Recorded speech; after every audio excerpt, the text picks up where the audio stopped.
بسم اللہ الرحمن الرحیم۔ السلام علیکم۔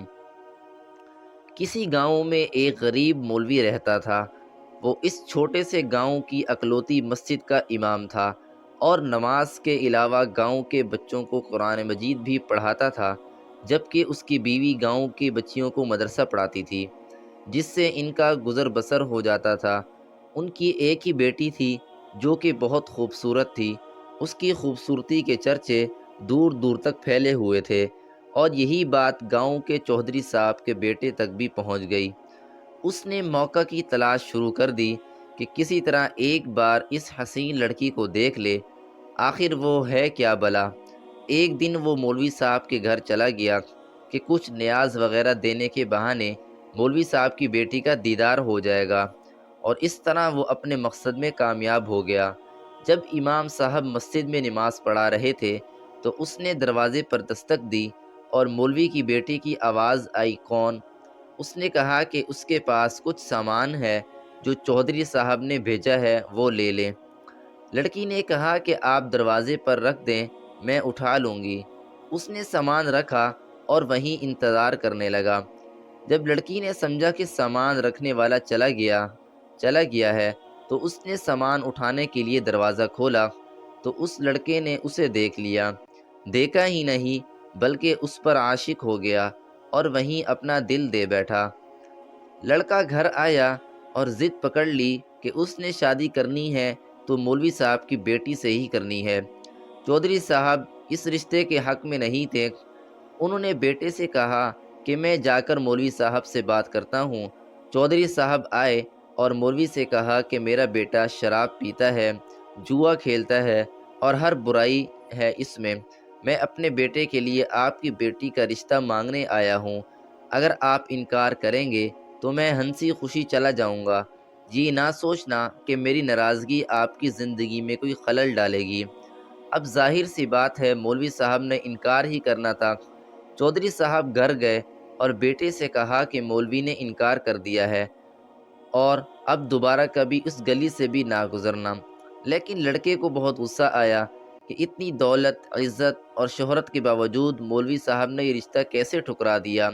میں ضرور انتقام لوں گا، اور اس نے دل میں انتقام کی ٹھان لی۔ ادھر مولوی صاحب کی بیٹی بیمار ہو گئی اور اسے پیٹ میں درد شروع ہو گیا۔ پہلے تو وہ گھریلو ٹوٹکوں سے علاج کرتے رہے، لیکن جب بیٹی کا پیٹ پھولنے لگا تو وہ گاؤں کے واحد حکیم کے پاس چلے گئے۔ اس وقت الٹرا ساؤنڈ وغیرہ اور جدید آلات تو تھے نہیں، لہٰذا حکیم صاحب نے بچی کی نبض چیک کی، پیٹ درد کی شدت کا جانتے ہوئے بتایا کہ آپ کی بیٹی حاملہ ہے۔ مولوی کے گھر میں تو جیسے کہرام مچ گیا، ایک قیامت آن پڑی۔ مولوی نے بیٹی کو بہت مارا پیٹا کہ کس کے ساتھ منہ کالا کروا آئی ہے، کس کا بچہ ہے تیرے پیٹ میں۔ ایک دو بار اسے قتل بھی کرنا چاہا لیکن میں بیچ میں آ گئی۔ اسے یقین تھا کہ اس کی بیٹی بے گناہ ہے۔ وہاں ان کی بیٹی بھی اس امتحان پر اللہ سے امید لگا کر بیٹھ گئی کہ اب کوئی معجزہ ہی اسے ناکردہ گناہ سے نکال سکتا ہے۔ ادھر چودھری کے بیٹے نے جب دو تین بار مولوی کو بیٹی کے ہمراہ حکیم کے پاس جاتا دیکھا تو حکیم کے پاس چلا گیا۔ تھوڑی سی رقم ادا کی تو حکیم نے ساری بات اگل دی۔ چودھری کا بیٹا واپس آیا اور گاؤں کے میراثی کو کچھ رقم دے کر سارے گاؤں میں اعلان کروا دیا کہ مولوی کی بیٹی بغیر نکاح کے حاملہ ہو گئی ہے۔ گاؤں کی عورتیں مولوی کے گھر آنے لگی اور پوچھنے لگی کہ ایسا کیا ہو گیا کہ بیٹی کو یہ گناہ کرنا پڑا، اس کی شادی کیوں نہ کروا دی، کس کے ساتھ مکالہ کیا۔ غرض جتنے منہ اتنی باتیں۔ گاؤں کی پنچایت نے مولوی صاحب سے امامت واپس لے لی اور انہیں 1 ماہ کا وقت دے دیا کہ وہ اپنی رہائش کا بندوبست کسی اور گاؤں میں کر لے۔ گاؤں والوں نے بھی اپنی بچیوں کو مولوی کے پاس بھیجنا چھوڑ دیا۔ ہر طرف سے مولوی صاحب پریشانیوں میں گھرے جا چکے تھے، انہیں کوئی راستہ دکھائی نہیں دے رہا تھا۔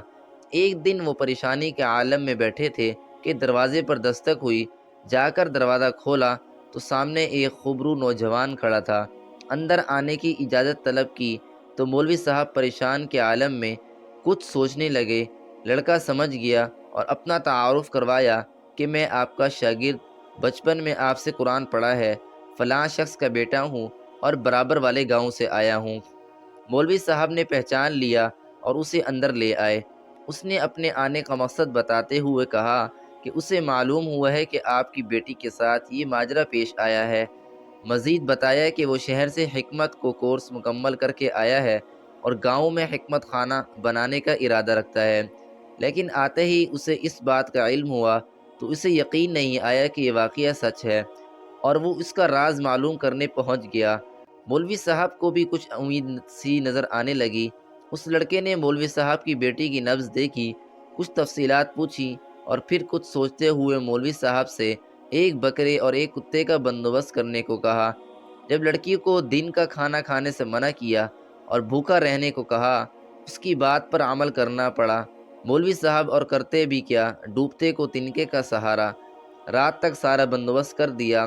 لڑکے یعنی حکیم نے گاؤں کی کچھ معزز عورتوں کو بھی بلوا لیا اور ان سے بکرے کا گوشت پکانے کو کہا۔ جب گوشت پک چکا تو لڑکے نے لڑکی سے کہا کہ پیٹ بھر کر گوشت کھائے۔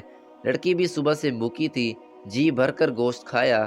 جب لڑکی نے گوشت کھا لیا تو اس وقت تک محلے کے کچھ مزید لوگ بھی مولوی کے گھر کے باہر جمع ہونے شروع ہو گئے کہ یہاں کیا ماجرا چل رہا ہے۔ اس لڑکے نے مولوی صاحب کی بیٹی کو بلوایا اور دوسرے کمرے میں لے گیا جہاں اس نے پہلے سے کتا ذبح کر کے رکھا ہوا تھا۔ اس لڑکی کو بتایا کہ جو گوشت اس نے کھایا ہے وہ اسی کتے کا گوشت تھا۔ بس پھر کیا تھا، لڑکی نے الٹیاں شروع کر دیں اور جو کچھ کھایا تھا سب باہر آنے لگا۔ کچھ ہی دیر میں اس کے پیٹ سے الٹی کے ذریعے ایک مینڈک بھی باہر نکل آیا، جسے سب محلے والوں نے اپنی آنکھوں سے دیکھا۔ جیسے ہی مینڈک باہر نکلا، لڑکی کو کچھ سکون سا محسوس ہونے لگا، تو وہ لڑکا کہنے لگا کہ اس لڑکی نے کسی ندی یا دریا کا پانی پیا تھا۔ اس وقت چھوٹا سا مینڈک کا بچہ اس کے حلق کے ذریعے پیٹ تک جا پہنچا۔ جب وہ مینڈک کا بچہ بڑا ہوا تو اسے تکلیف شروع ہو گئی اور انفیکشن کی وجہ سے پیٹ بھی پھولنا شروع ہو گیا۔ گاؤں کے سب لوگ اس لڑکے کی ذہانت اور حکمت دیکھ چکے تھے اور اس لڑکی کی پاک دامنی بھی سب پر واضح ہو گئی۔ مولوی صاحب نے اس لڑکے کے اصرار پر اپنی بیٹی نکاح اس نوجوان سے کر دیا اور جو وہ ہنسی خنسی اپنی زندگی بسر کرنے لگے۔ دوستو، امید ہے آج کی ویڈیو آپ کو اچھی لگی ہوگی۔ اگر ویڈیو اچھی لگی ہو تو لائک، کامنٹ اور شیئر کریں، اور ہمارے یوٹیوب چینل علمی وائس کو سبسکرائب کریں تاکہ نیو آنے والی ویڈیو کا نوٹیفیکیشن آپ تک بر وقت پہنچ سکے۔ اسی کے ساتھ ہی میں آپ سے اجازت چاہوں گا۔ ملتے ہیں نیکسٹ ویڈیو میں ایک دلچسپ اور سبق آموز واقعے کے ساتھ۔ تب تک کے لیے اللہ حافظ۔